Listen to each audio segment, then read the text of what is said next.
Pour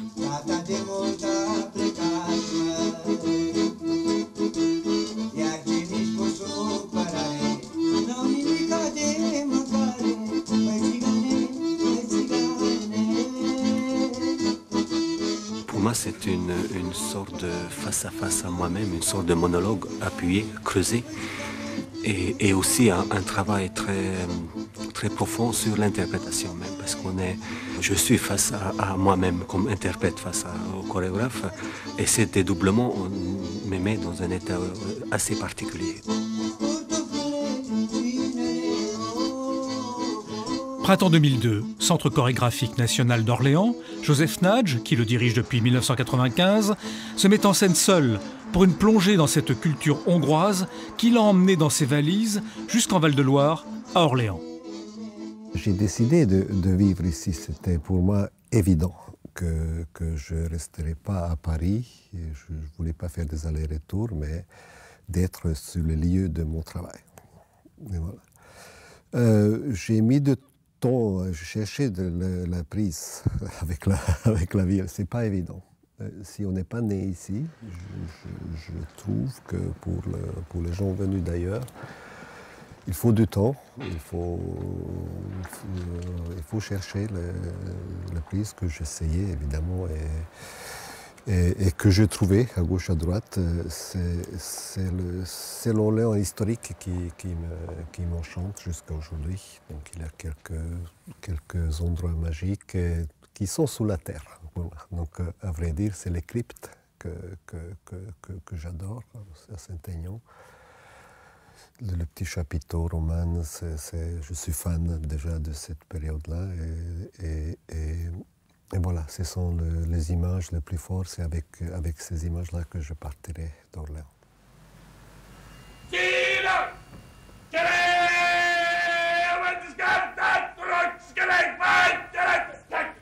Orléans, Nagy en a agité furieusement les planches dès 1988 avec Cette peau de rhinocéros, dont il reste cette vieille vidéo aussi rayée que le spectacle fut déjanté.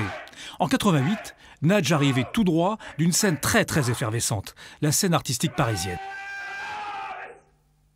C'était sur le début des années 80, c'était une sorte d'effervescence de la danse. Beaucoup de chorégraphes qui ont marqué la danse française ont débuté ces années-là. Donc on a partagé cette aventure dans des cours, à gauche, à droite, et dans des compagnies. Donc à l'époque, plusieurs chorégraphes étaient encore interprètes, comme Mathilde Monnier par exemple, avec qui j'ai dansé chez François Verret, etc. Donc c'est où on allait voir les uns les autres dans des studios, dans des lieux pas possibles. Donc c'était vraiment différent.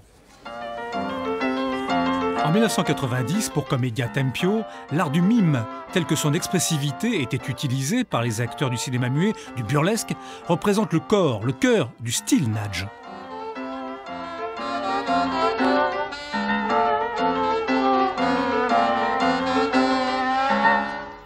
Effectivement, le mime était le début. À Budapest même, j'ai commencé, donc j'ai rajouté quelques couches à Paris, mais très vite, j'ai tourné vers la danse contemporaine.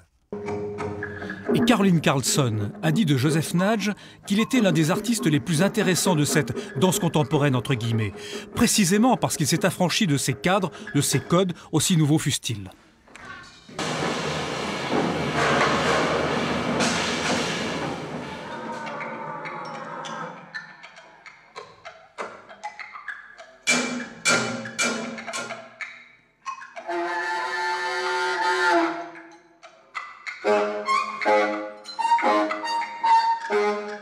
Disons que dès le départ, je me suis plus référé aux arts plastiques, à la musique et à la littérature que proprement dite à l'art chorégraphique. Je me suis inspiré de ces domaines-là et j'ai essayé de transposer mes visions vers la scène. Et ça me convenait. Et ça m'a facilité aussi la tâche de ne pas être sous l'influence des autres chorégraphes ou metteurs en scène.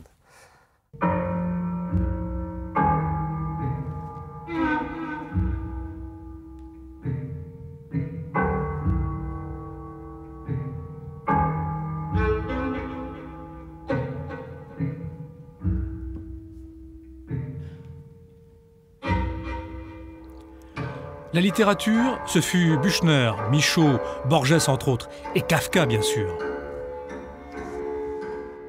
Si on reprend les premières pièces qui traitaient vraiment le milieu d'où je viens, donc ma ville natale, mes premiers souvenirs. Et là, au fur et à mesure, je crois que je rajoute et je commence à puiser dans ma propre bibliothèque plus en plus, que j'ai apporté avec moi et que j'enrichis au fur et à mesure avec les années que je passe ici.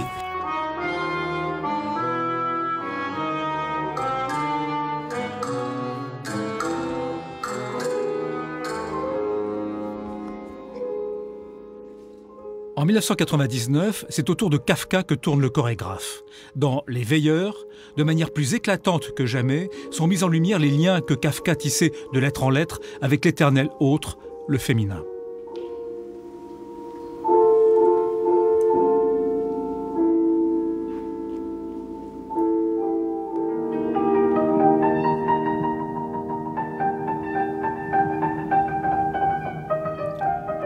Woyzeck, d'après l'œuvre inachevée du dramaturge Georges Büchner, est à ce jour l'œuvre la plus jouée de Nagy, avec plus de 200 représentations à travers le monde. Woyzeck, l'histoire d'un soldat devenu criminel par la faute d'un système auquel il ne peut échapper. Une tragédie en écho de la guerre fratricide qui déchirait alors la Yougoslavie des années 90.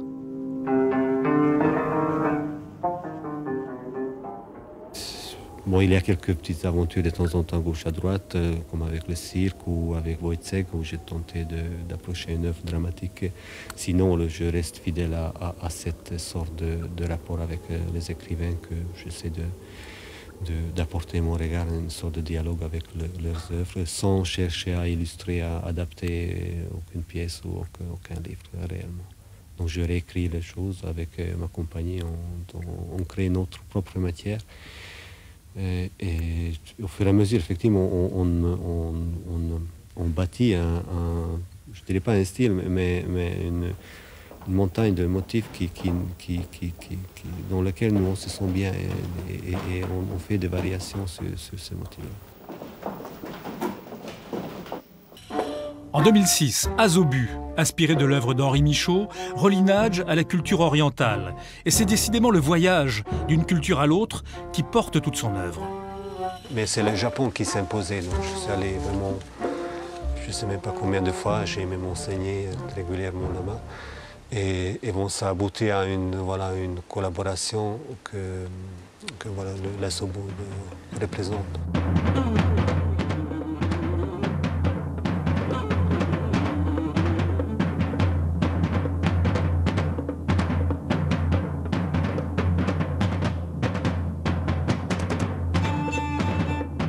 On a essayé de construire une sorte de tribu imaginaire dans le sens de Michaud et réel dans notre propre sens, qu'on a mélangé donc des ethnies différentes. Et on essaie de prouver qu'on peut... Déjà, on peut se mélanger, on a beaucoup de choses à dire. La source, le fondement même de notre imaginaire est commun. Même s'il vient du Japon, nous de certains de pays de l'Est et les autres d'ici de France, ça fonctionne, ça circule très bien.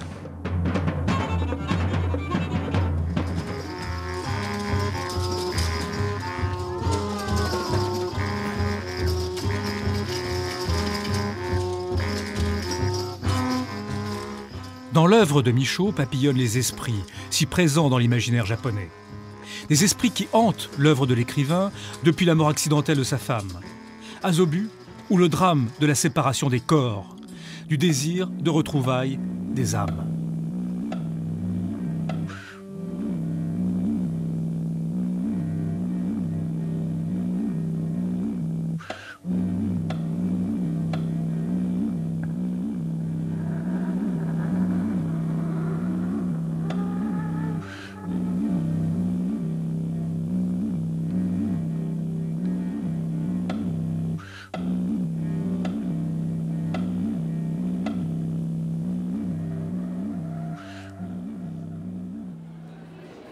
Après avoir fait triompher sa troupe orléanaise aux quatre coins du monde, dont le Festival d'Avignon, après avoir fait œuvre pédagogique avec des lycéens et des apprentis de sa ville d'adoption, après avoir créé chaque année depuis 30 ans une œuvre nouvelle, Joseph Nagy s'en va. Il retourne aux sources de son histoire en France, à la scène artistique parisienne.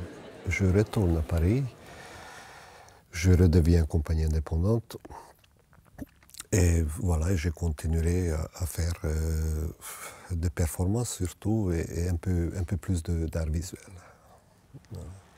Mais quand vous dites performance, vous en excluez donc la chorégraphie, ce qu'on appelle la danse contemporaine? Non, mais je le transforme, je le malaxe un peu et je veux travailler beaucoup seul. Maintenant, il y aura une période où ce côté d'être interprète que j'ai toujours cultivé, en groupe ou en solo.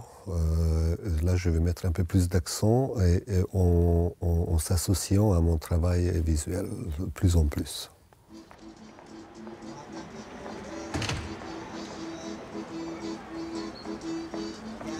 Et c'est à Orléans que ce tournant dans l'œuvre de Joseph Nagy aura pris corps. Par un hommage déployé en plusieurs lieux, la ville lui aura donné l'occasion de montrer une autre facette de son art, la photographie.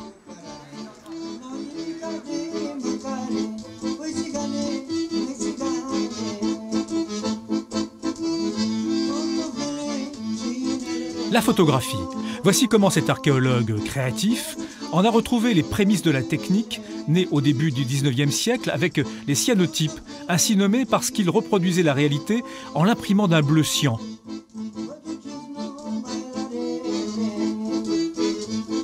Et tout ce qu'on voit là, ce sont les herbes, de mauvaises herbes, on dit. Ce que je trouvais que j'ai cueilli au bord de la Loire, au bord de chemin de fer. Et c'était une histoire pendant une année, à fond la caisse, jour et nuit. Avec cet herbier dans ses bagages, Nagy emporte un peu avec lui des paysages du Val-de-Loire. Les Orléanais, eux, voient s'estomper les paysages que Nagy leur avait offerts. C'est pas plus mal non plus pour les Orléanais de changer de paysage, de mes paysages.